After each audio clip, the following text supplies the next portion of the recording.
Hey everyone, this is Aaron and Juwan, and you're listening to Wellness for Real People. This show is for people who are on the go, busy, and looking for ways to live their best lives. We focus on wellness topics in mindfulness, exercise, diet, and sleep, and share quick, actionable tactics to improve your health and wellness. We're not perfect, but we're trying to get a little better each day. Let's grow on this journey together. Hey everybody, welcome back to Wellness for Real People. My name is Juwan here with my co-host Aaron. And today we're going to talk about a great article from Harvard Health about really how to slow down, those racing thoughts. We have these times, these moments in our day, in our week, right, where your mind is just racing. And what is causing that, and what we can do to sometimes reduce some of that stress and anxiety, to get us back in a better place, better mental state. So this article is from Matthew Solan with Harvard Health. And it really spoke a lot to me. I have a nasty habit sometimes of just, my mind goes crazy.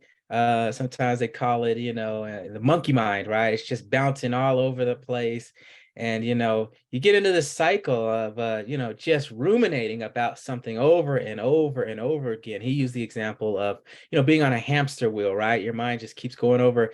So maybe it's just a conversation I had with somebody, or that rubbed me the wrong way. And, I started thinking about, well, why did they say that? Or what could I have said differently? Or, maybe it's something I'm, trying to solve it in a business, or with a, client that I'm working with, right? I'm just keep thinking about it over and over again. Or the other thing that you mentioned is the pinball, right? So whether you're one application, this is you're focusing on the same thing over and over again. Another application is your mind just bounces back and forth, right? From this to that to this. And that happens to me a lot when I'm just in bed sometimes, before I go to sleep, right? I'm just thinking about a million different things that are going on in my life, and 20 things I need to do tomorrow, the things I forgot to do, right? The things I didn't do as well as I'd like to do. And, just can't focus. And so does that really that resonate with you, Aaron? Yeah, no, I have the same thing, especially like you said at night. So for me, it's like if I have to get up and use the restroom or something, that's when those thoughts happen, when I get laid back down and I'm just thinking about what I have to do, all the things that are going on. And then I start racing, like you said, back and forth with different thoughts. And then sometimes like I find myself just thinking about something that doesn't matter at all. Like I'll get like a song lyric or something trapped in my head and I'll just keep repeating it over and over while also thinking about something at the same time. So it's just totally weird. Totally like, but where it comes from, right? Is this anxiety in having those moments where we're just kind of like stressed out about what's coming. Yeah, yeah. And so, yeah, it was great. Like you mentioned, that he put some context to it, and this is what anxiety looks like, and one application of it, right? It can look like many things, but we want to talk about how to break that cycle. And I think he gives some great tips in this specific article. So there were 5 tips that he offered. 1, give yourself permission. 2, get mindful. 3, distract yourself.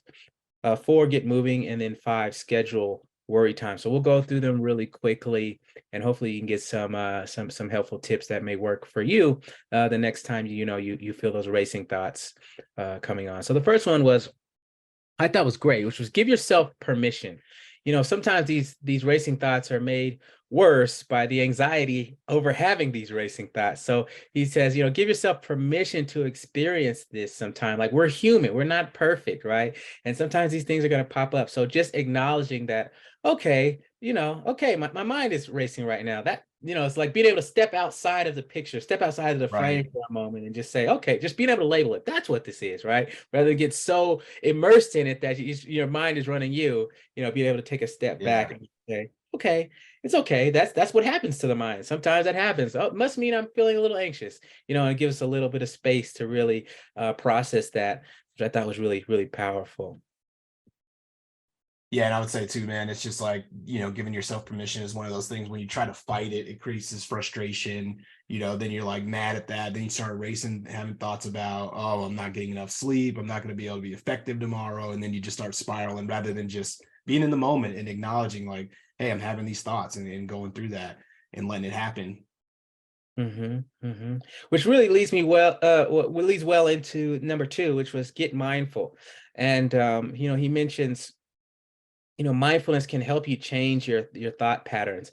And mindfulness can mean a lot of things to a lot of people. It's a big buzzword these days, but for me, when I think about mindfulness, it's really about just being conscious and being aware of your thoughts or your state at this particular moment. Like you said, just being in the moment is so powerful. And I'm in a better space when I can remember to do that. Right, I get off Right. track that when I get too wrapped up in it, that's when I get, it really gets me. But when I can just be able to just stop, take a breath, and really acknowledge the moment that I'm in, it makes a huge difference. Meditation has been huge for me and helping me to do that. And but I definitely got a lot of work to do there, which is being more mindful more often.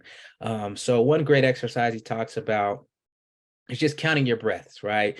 And so he mentions, close your eyes and count to yourself as you kind of take it slow. So, count 1 on the inhale, 2 on the exhale, and then when you get to 10, you just start over and repeat the process as long as you need in order to calm down. But just being aware of your breath, counting your breath can sometimes kind of put you back in the moment and get you out of that frame of just your mind racing and just ruminating over those thoughts. So I thought that was a very, very helpful tool.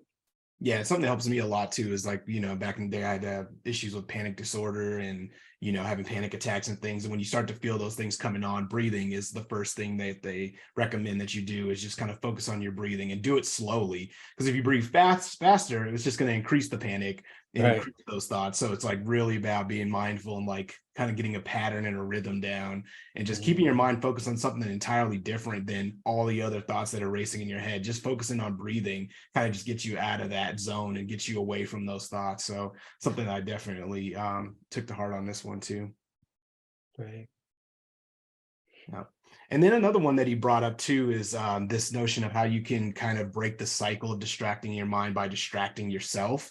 So as soon as you start noticing yourself worrying and going over it over and getting in your head, just kind of make a comment to yourself like, here I go with my list of thoughts that never end, and then make a conscious decision to do something else. So he recommends reading, listening to music, or calling a friend. These things are kind of important too to consider at night as well too, when these thoughts, like Juwan and I mentioned, tend to come up. Is like really that's a good time to like try to read or try to do something that doesn't involve screen time, because a lot of the times if we pick up our phone, it's easy to check email, and guess what, you start working, you start thinking about all the things that you need to do the next day, or you start going down a rabbit hole of, oh man, I didn't do this, or I've got this big meeting coming up tomorrow, and you just kind of like looking at it, and then you're checking to see how many hours you have left of sleep before that comes, and it's a spiral, right? So trying to distract yourself with something that's calming, and something that doesn't like alert you and wake you up and get you back focused on the things that were causing you stress and anxiety. And then, a big one, like we said, is kind of like, cliche advice, but really it's get moving and exercising more. This comes up often in all of our conversations that we have. And it's something that just makes sense, right? It's like, you got to do something to kind of break that anxiety. And one of the best distractions is to get moving. So one of the things that he recommended was like do a set of push-ups, 10 jumping jacks, 5-minute walk, household chores. They don't really necessarily break the cycle of racing thoughts, but they give your mind something else to focus on, which is good, because once you're focused on something else, there's a chance that you'll get out of that pattern. So one of the other things is just really building regular exercise into your life. We've talked about this on previous episodes. That can help relieve anxiety and stress in a big way. So get moving, throughout the day if possible, or if you have these moments at night, maybe a few quick sit-ups or something just to kind of get your mind on something else can help kind of get you away from those thoughts. And then Yeah, the last I one, oh, think. go, sorry, Juwan. Oh yeah, yeah. I think this is. You mentioned it just keeps coming up how important the power of movement is, right? And Yeah. I'll use throw another cliche out there, but I like them. Cliches are cliches. They're there for a reason, right? Yeah, somebody told me a couple of weeks ago, movement is medicine, right? And Yeah, I I think like there's that. some truth to that. And so somebody else said, motion creates emotion, right? And so this idea of like you mentioned, just getting up and moving, how that can help you change your physical and emotional state of being, just by getting the blood circulating and getting yourself in a Mhm. different environment, right? And I find that a lot in the morning, right? If I'm like really groggy and just kind of, really not feeling it, and then I'll just get up and, just do a workout, right? A quick, 20-minute workout, doesn't have to be anything elaborate, or go for a quick walk in the morning. And it's just amazing how much better I feel, by just moving my body a little bit, so I'm a big Yeah, proponent of that. Yeah, getting moving. totally. And then the last tip was scheduling worry time. This was something I hadn't thought about previously of doing. So very interested to give this a try. So just some kind of recommendations is scheduling some time to let kind of your thoughts run their course. And scheduling worry time just basically kind of gives you like a fixed amount of time where you're choosing to do nothing but expose yourself to those thoughts and work through them. So rather than, going throughout the day and just stressing all day or all night, maybe even scheduling like 15, 20 minutes just to, sit down and say, okay, what am I worried about? Write those thoughts down that come to mind without editing them. Just kind of write it down, including all the worst things, right? And just kind of get it all out there. And then talk through yourself about like, why am I nervous about this? And it kind of lets you confront that anxiety head on your time and on your schedule. So you're not just taking away time from other activities, family time, work time, whatever it may be, and just stressed out and worried. So I said, set a time limit, like 10, 20 minutes. When the time's up, you move on, regardless of what you come to or any kind of realizations. Just kind of get it all out, get it on paper, think through it, and then move on when the time is up. It's just kind of a way to just put those thoughts somewhere and not just leave them lingering and keep coming back up over and over again. Yeah, I thought that was a very interesting tip. And yeah, it's kind of like compartmentalizing, right? Mm, Those feelings, and I think that can work for some people. Some other folks maybe not so much, yeah, right? But to be able to just, tell your mind, okay, I'm not going to worry about this right now, but I'm not dismissing these emotions or thoughts. I'm just gonna right.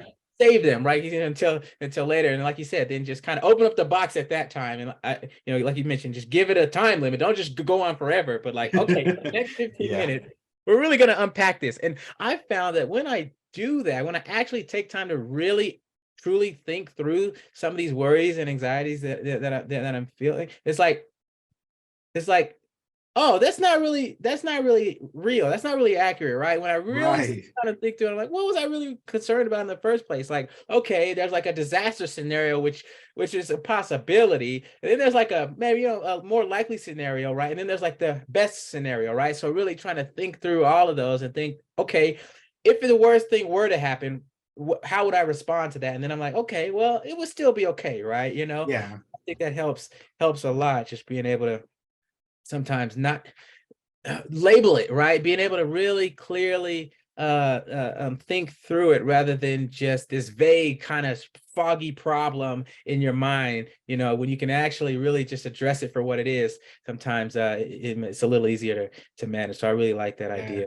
And it works too. And I was like, I've never actually done this practice and I want to try it, but I feel like I've done it in other scenarios where, I'm planning for a big meeting or planning for a big presentation or some kind of event.